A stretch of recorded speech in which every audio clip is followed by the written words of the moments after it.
Lideramos el camino de la opinión pública y buscamos que la cultura del debate alcance consensos y soluciones a los problemas de nuestro país.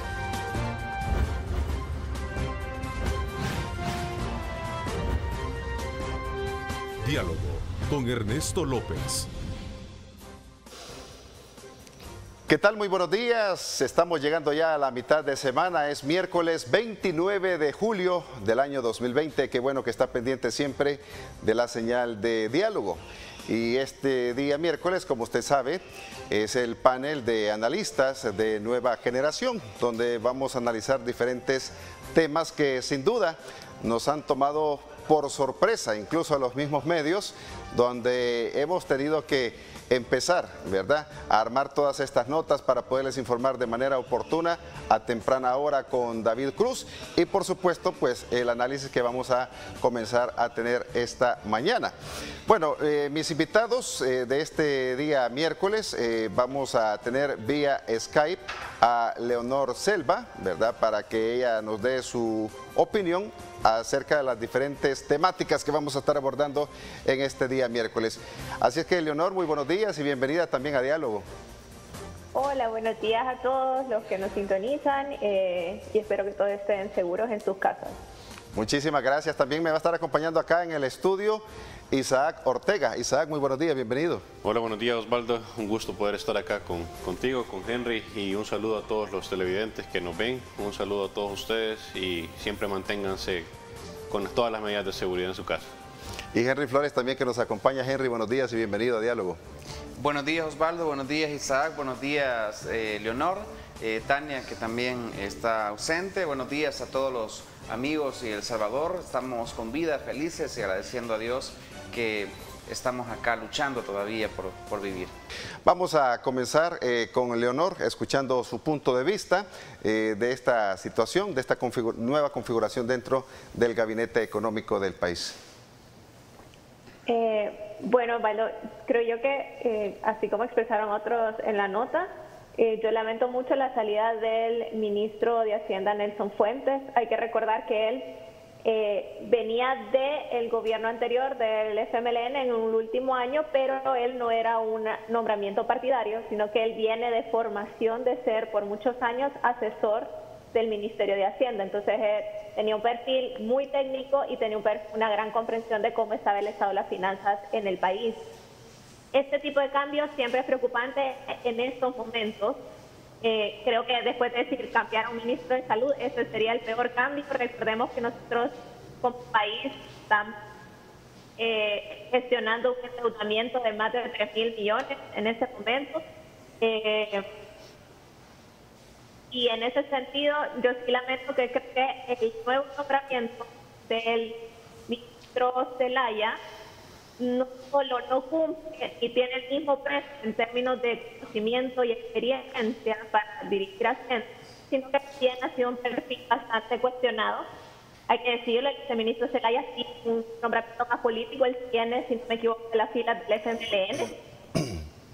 Y además ha sido cuestionado recientemente, hace menos de un mes fue cuestionado porque una sociedad de la cual él era fundador y que es su empleado de confianza, son los actuales como administradores de esa sociedad, firmaron un contrato de mascarillas, de venta de mascarillas al Estado con sobreprecio, de nuevo, igual como hemos estado viendo, que vendieron mascarillas al doble del precio en medio de la pandemia. El nuevo superintendente del sistema financiero, el señor Villatoro, él estaba hasta el momento viendo aduanas, pero la superintendencia del sistema financiero es otra posición que es altamente técnica y que es muy delicada para ver el balance del equilibrio de las finanzas de la economía de El Salvador.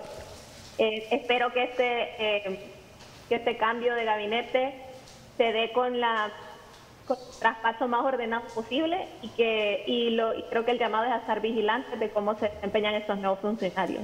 Tal vez uno de los 2 o 3 perfiles técnicos que tiene este gobierno haya decidido dar un paso al lado. Han habido declaraciones durante su gestión de Nelson Fuentes donde él decía que él se iba a encargar de que las finanzas estuvieran transparentes. Bien decía Leonor, ya venía de un gobierno anterior y sobre todo con esa preparación, esa formación, ¿verdad?, que él ya tenía. Y hoy con esta salida de él se pierde ese tecnicismo que tanto hemos estado pidiendo en el gabinete, personas idóneas, personas capaces, que no solo sean cheros, ¿verdad?, que no solo sean amistades. Y creo yo que han habido presiones, realmente ese es lo que yo veo, ¿verdad?, la presión de enfrentarse a una situación económica sumamente difícil en el país, lo que se viene, conseguir ese financiamiento, esos millones que hay que ir a conseguir afuera porque el país no lo tiene, con qué cara, con qué argumentos. Nosotros que estamos aquí, muchas encuestas internacionales pueden hablar muy bien de todo lo que está pasando, pero los que sabemos y los que vivimos aquí sabemos que las cosas no están bien. Y esas explicaciones que han solicitado y que no han llegado, también yo creo que lo han asesorado muy bien al ex ministro de Hacienda en decir mejor doy un paso a un lado antes de que cualquier otra cosa pueda llegar a pasar. Yo lo felicito, la verdad, porque es de valientes poder tener ese tipo de actitud. Yo no me creo eso de que tal vez haya tenido otro empleo. Si revisamos los ingresos de los ministros, pues yo dudo mucho que en otro lado estén ofreciendo lo mismo o más, a menos que sea internacionalmente, y eso parece ser que ya se descartó porque no había esa opción.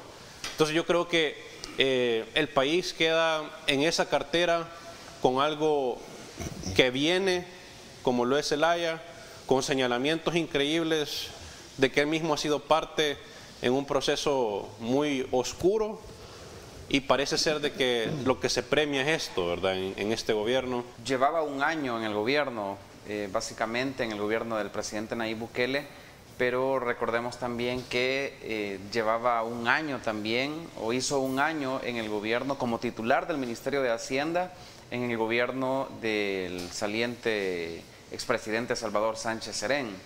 En efecto, era una persona que había trabajado en el Ministerio de Hacienda, hasta donde tengo entendido, era una persona que en su momento en el gobierno de Salvador Sánchez Serén había sido propuesto por Lorena Peña, quien fue diputada del FMLN.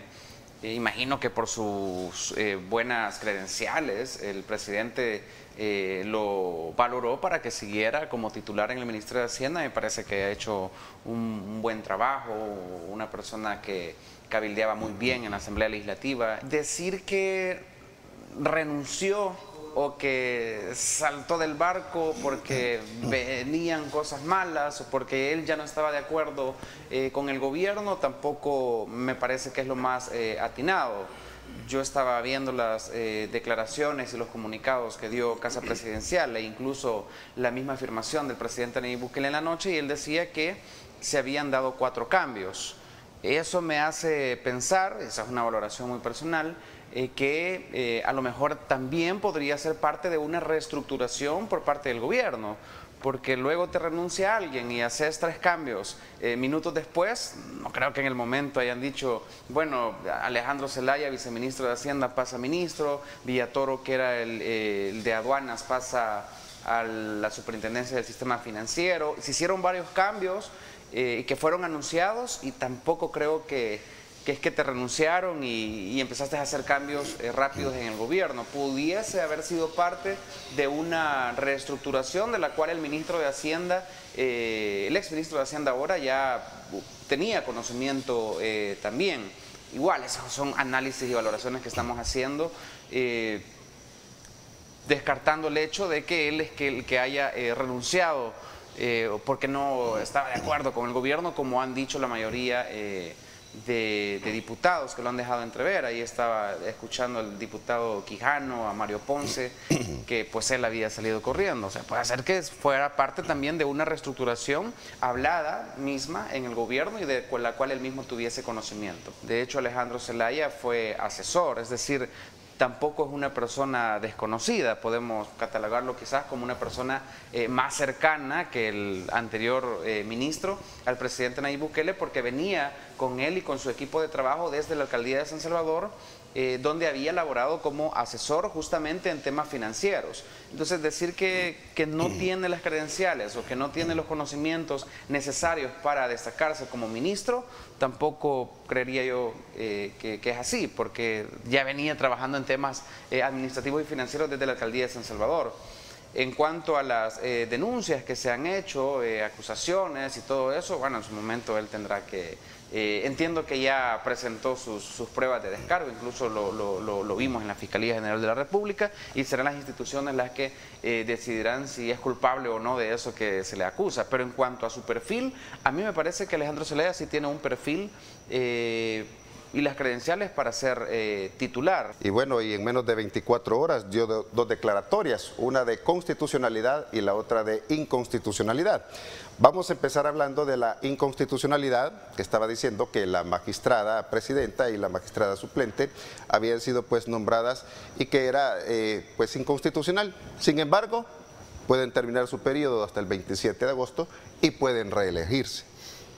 O sea, esto está como cuando Eugenio Chicas también, ¿verdad? Estaba en el Tribunal Supremo Electoral. Casi finalizando ya un periodo o una gestión, se pronuncia la sala. ¿Cuál es tu opinión al respecto, Leonor, de esta decisión de inconstitucionalidad que tomó la sala? Bueno, yo creo que la sala retoma y reafirma algo que no solo esta configuración de la sala, sino que la configuración de la sala pasada han venido diciéndole a la Asamblea Legislativa de forma reiterada, y es que el proceso de elección de los magistrados importa y debe estar diseñado y encaminado a elegir a los mejores perfiles, y que sobre todo debe regirse por la transparencia y la rendición de cuentas hacia los ciudadanos. ¿Por qué declaró la Sala de lo Constitucional en este caso inconstitucional el nombramiento de los magistrados de la Corte de Cuentas? No es tanto por un criterio de las personas, no fue tanto una objeción a las personas que fueron seleccionadas, sino al proceso, porque la Asamblea Legislativa omitió justificar en debida forma por qué estas personas eran las más idóneas. Porque esto es oportuno, porque ahorita la Asamblea Legislativa está llevando a cabo su proceso para elegir a los nuevos magistrados. Es un tecnicismo, ¿verdad? Lo que están poniendo ahí, lo que dicen que faltó la documentación que se tenía que presentar, pero no deja de ser cierto que se pasa por alto ciertas cosas para que todo fluya de una manera más favorable para ciertos sectores. Es un llamado de atención también para que la Asamblea entienda que hay procesos que se tienen que hacer y que se tienen que seguir tal cual son y que se tienen que respetar. Así como quieren que el Ejecutivo respete ciertas cosas, también el Legislativo tiene que respetar muchas otras cosas. Aquí tiene que ser parejo. Y eso es lo que a veces entran en discusiones porque estériles, la verdad, porque no hay esa congruencia de aplicaciones de la ley. Entonces pasa lo que está pasando ahorita, pues, ¿verdad? De que estamos en un proceso de reelección y te dicen, no importa, ¿verdad? Le vamos a hacer un llamado a la Asamblea para que hoy que están eligiendo, sí se acuerden de presentar esos papeles que no presentaron hace un par de años atrás.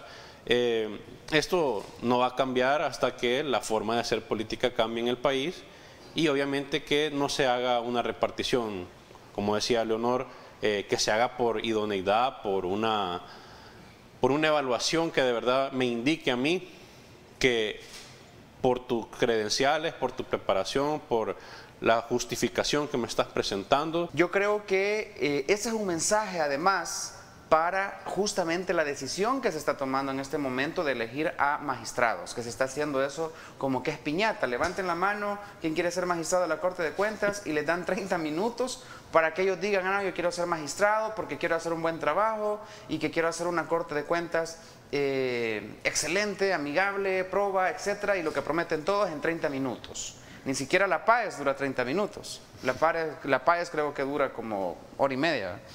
Ni siquiera la PAES dura eso, ni siquiera un examen de universidad dura 30 minutos.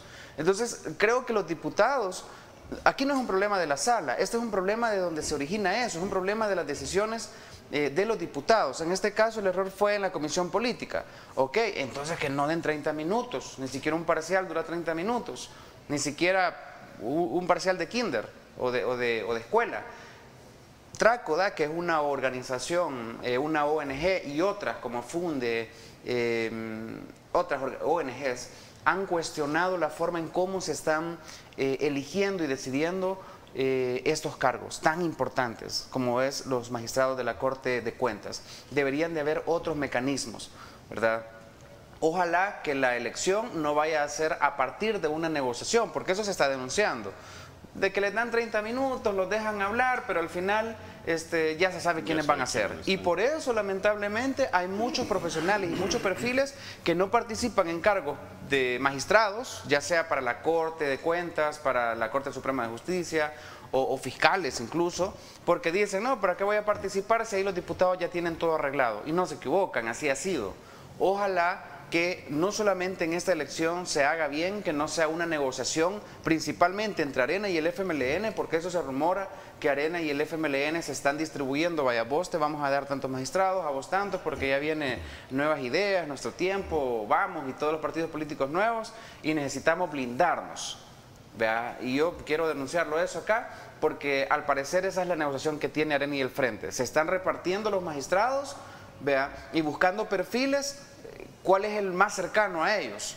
Para blindarse, porque en el 2021 van para afuera. Entonces, ojo ahí a la sociedad civil y a los nuevos partidos políticos, más bien a los nuevos candidatos, a que esas cosas ya no se hagan, ¿verdad? Que las cosas se hagan bien y que se hagan por meritocracia, que sea bien su currículum, porque al final estamos hablando de la cosa pública. Y luego nos quejamos porque los mismos magistrados son señalados de no manejar bien las cuentas, ¿verdad?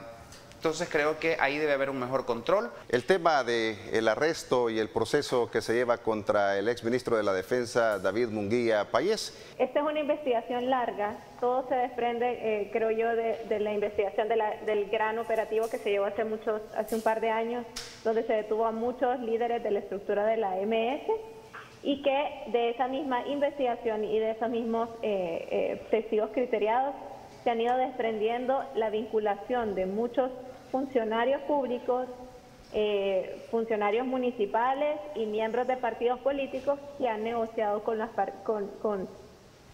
pandillas a lo largo del tiempo y por distintos intereses. El ministro Munguía Payés se autodenominó en su momento como el padre de la tregua, o sea, eso digamos que pretender revertirlo no solo sería absurdo porque no es una investigación, sino que él lo dijo en múltiples ocasiones en su momento, y ahora tiene que rendir cuentas ante la justicia porque estamos claros que no fue un proceso de tregua orientado a la pacificación.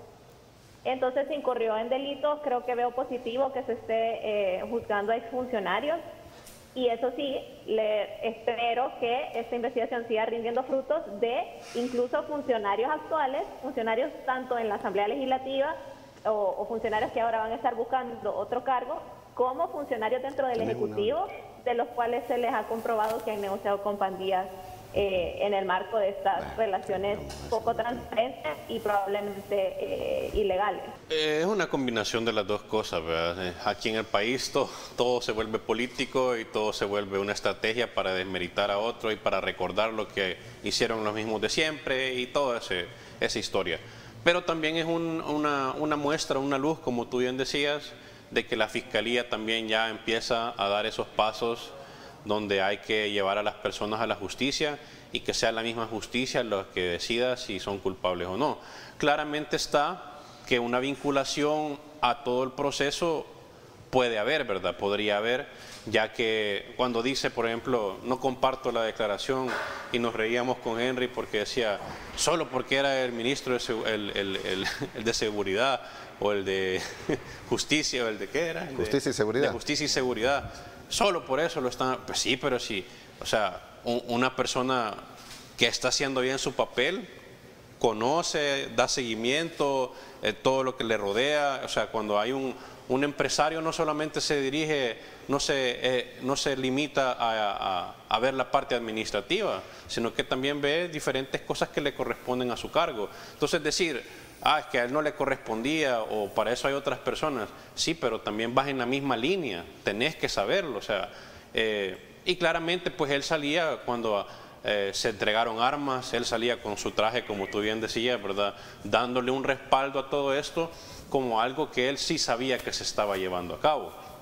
Entonces, vos no apareces en algo que vos no sabés qué está pasando, ¿verdad? Se ha actuado bien en este caso la justicia, porque una de las cosas que se criticaba es que estuviesen detenidos personas que recibían órdenes. En este caso, se detuvo incluso directores de centros penales. Bueno, ya Rauda me parece que estaba involucrado en esto, el exdirector de centros penales, pero no estaba a la cabeza.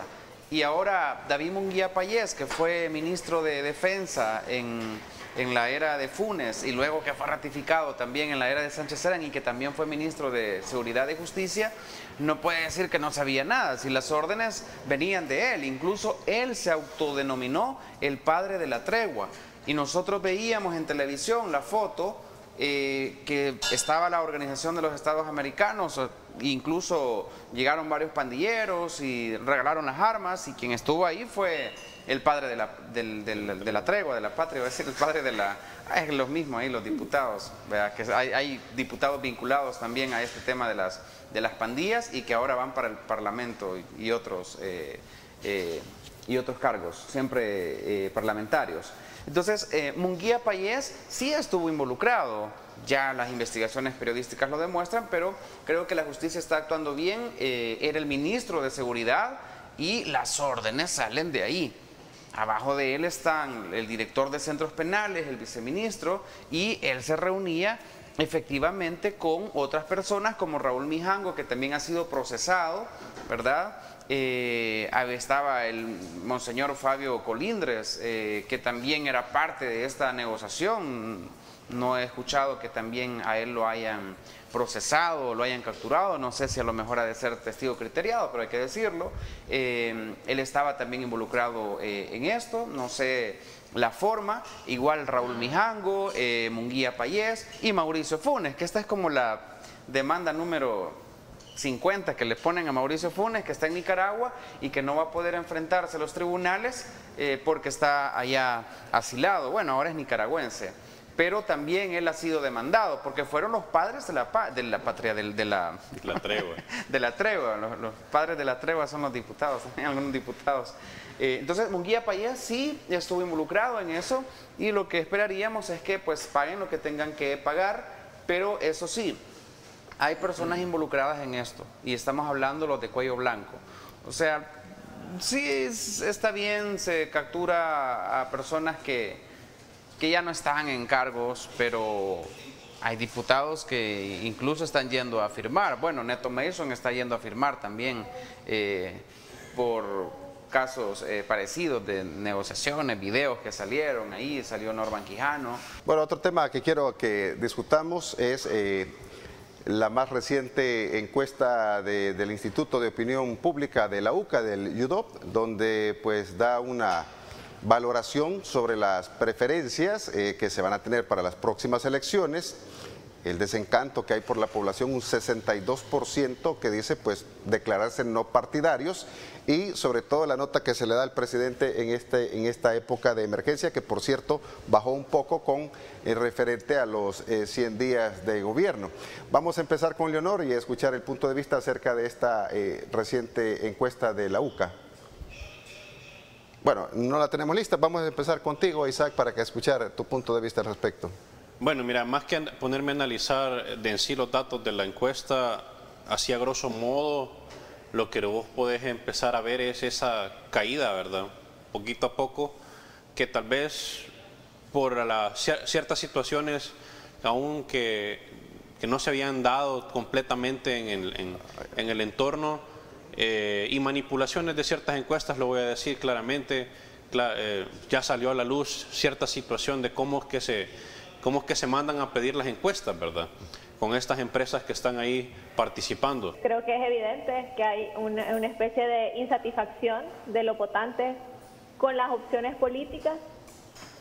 Como tú lo decías, 66% de los salvadoreños ya no se identifican con un partido en específico.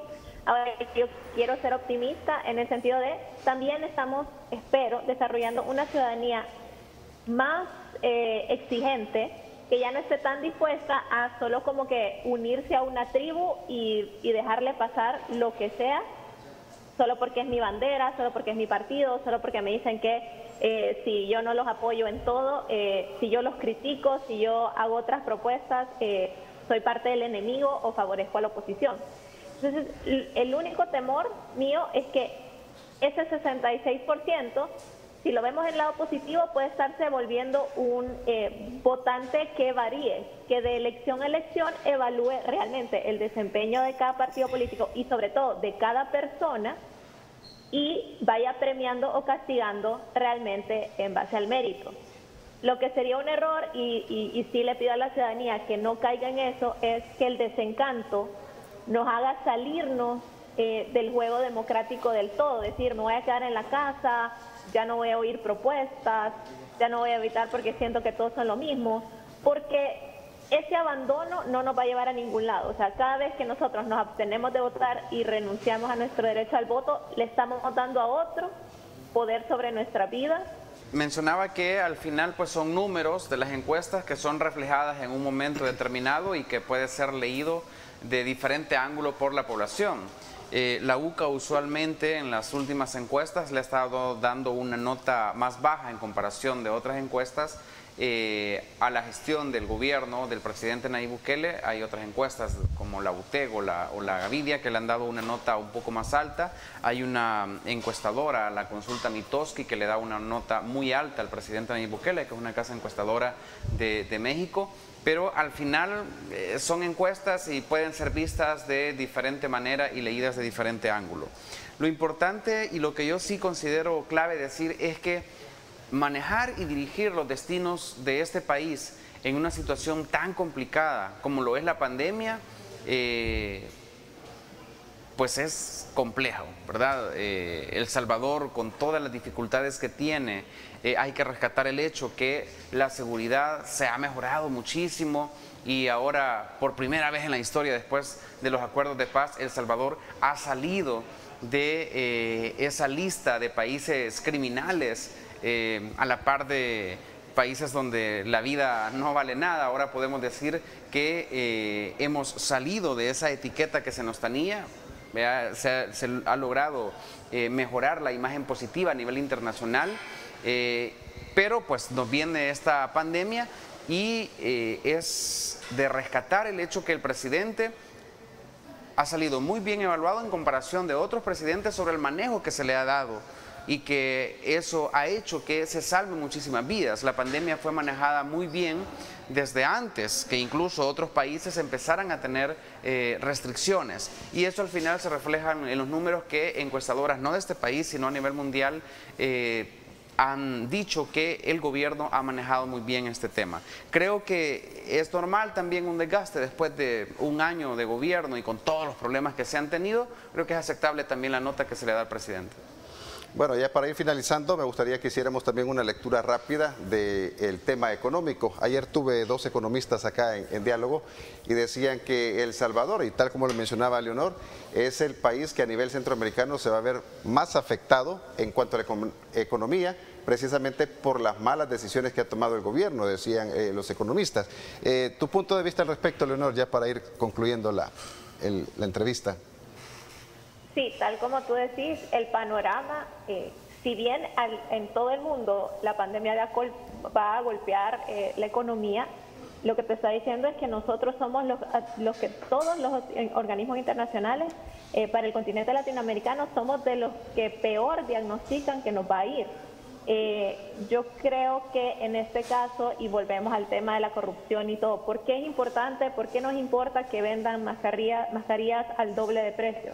Porque esas mascarillas no las estamos comprando con dinero que tenemos en la bolsa, es dinero que hemos ido a pedir prestado, hemos pedido 3.000 millones de dólares, lo cual significa que de aquí a 6 meses, cuando tengamos que volver a pedir dinero, muy probablemente ya no tengamos acceso a crédito.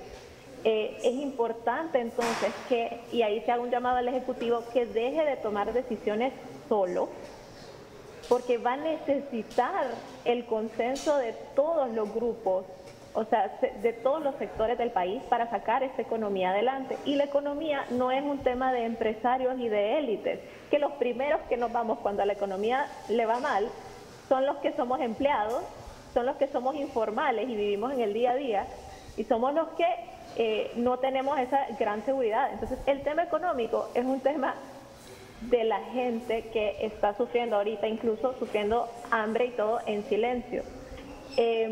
Por eso yo llamo a que se dejen de tomar decisiones solos, se dejen de hacer estos cambios, por ejemplo, y regreso al tema con el que abrimos el programa, se pongan a las mejores personas, porque el reto que el país va a enfrentar este año y el próximo, y muy probablemente el que le siga en materia económica, es bien serio. Entonces, no se vale solo decir, voy a poner a uno de los míos porque me dice que sí a todo.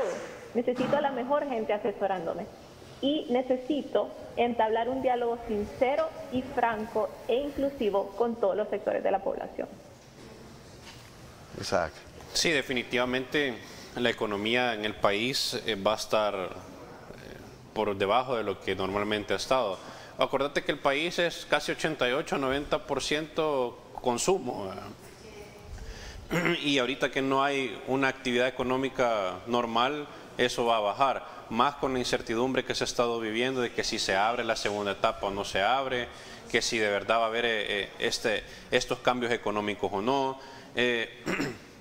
Ya el Fondo Monetario de Inversión ya decía, ¿verdad?, que posiblemente entremos vamos a entrar en una recesión y que posiblemente hasta el 2021, próximo año, posiblemente empecemos nosotros a tener un alza de nuestra economía. La verdad es que mientras sigamos con esta incertidumbre y no practiquemos y no tomemos buenas prácticas de otros países centroamericanos, como por ejemplo Costa Rica, que empezaron a abrir ciertas fases, pero con sus burbujas y con sus lineamientos un poco más establecidos, porque tenían un plan, una visión, y se sentaron realmente a dialogar para ver cuál era la salida.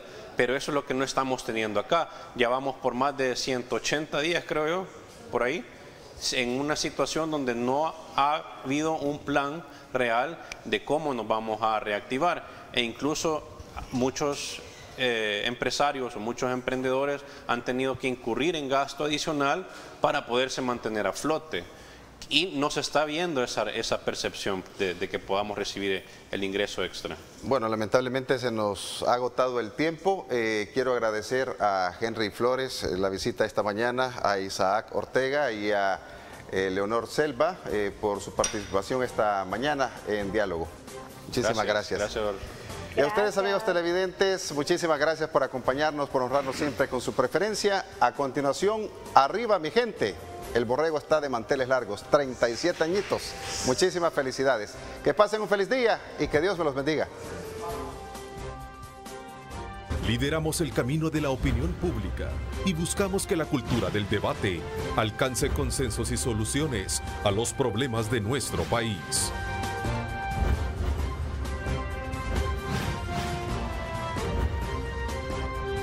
Diálogo con Ernesto López.